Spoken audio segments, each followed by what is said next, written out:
Hello everyone, आपका हमारे channel पर स्वागत है। संगीत में गधा। एक धोबी का गधा था। गधे का नाम था उद्दत। वह दिन भर कपड़ों के गट्ठर इधर से उधर ढोने में लगा रहता। धोबी स्वयं कंजूस और निर्दयी था। अपने गधे के लिए चारे का प्रबंध नहीं करता था, बस रात को चरने के लिए खुला छोड़ देता। निकट में कोई चरागाह भी नहीं थी। शरीर से गधा बहुत दुर्बल हो गया था। एक रात उस गधे की मुलाकात एक गीदड़ से हुई। गीदड़ ने उससे पूछा, कहिए महाशय, आप इतने कमजोर क्यों हैं? गधे ने दुखी स्वर में बताया कि कैसे उसे दिन भर काम करना पड़ता है, खाने को कुछ नहीं दिया जाता, रात को अंधेरे में इधर उधर मुंह मारना पड़ता है। गीदड़ बोला, तो समझो अब आपकी भुखमरी के दिन गए। यहाँ पास में ही एक बड़ा सब्जियों का बाग है। वहाँ तरह तरह की सब्जियां उगी हुई है। खीरे, ककड़िया, तोरई, गाजर, मूली, शलजम और बैंगनों की बहार है। मैंने बाग तोड़कर एक जगह अंदर घुसने का गुप्त मार्ग बना रखा है। बस वहां से हर रात अंदर घुसकर छक्कर खाता हूँ और सेहत बना रहा हूँ। तुम भी मेरे साथ आया करो। लाल टपकाता गधा गीदड़ के साथ हो गया। बाग में घुसकर गधे ने महीनों के बाद पहली बार भरपेट खाना खाया। दोनों रात भर बाग में ही रहे और पौ फटने से पहले गीदड़ जंगल की ओर चला गया और गधा अपने धोबी के पास आ गया। उसके बाद वे रोज रात को एक जगह मिलते, बाग में घुसते और जी भर कर खाते। धीरे धीरे गधे का शरीर भी भरने लगा। उसके बालों में चमक आने लगी और चाल में मस्ती आ गई। वह भुखमरी के दिन बिल्कुल भूल गया। एक रात खूब खाने के बाद गधे की तबीयत अच्छी तरह हरी हो गई। वह झूमने लगा और अपना मुंह ऊपर उठाकर कान फड़फड़ाने लगा।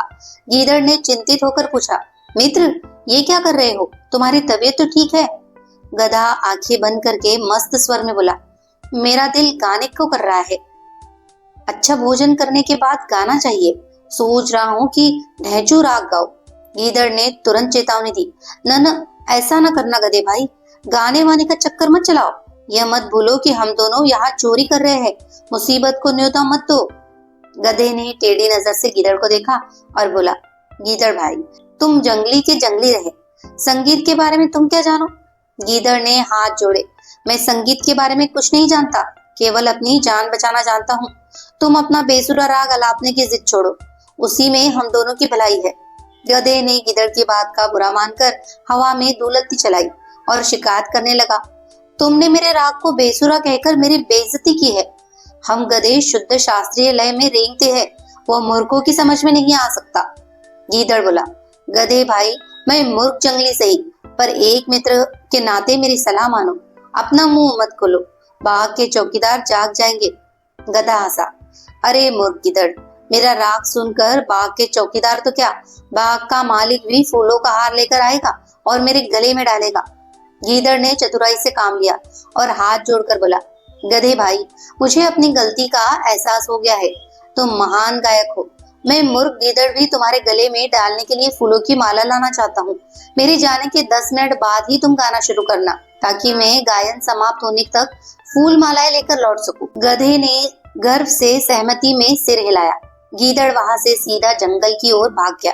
गधे ने उसके जाने के कुछ समय बाद मस्त होकर रेंगना शुरू कर दिया। उसके रेंगने की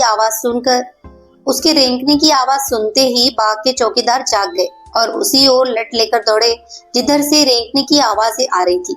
वहां पहुंचते ही गधे को देखकर चौकीदार बोला, यही है वह दुष्ट गधा जो हमारा बाग चल रहा था।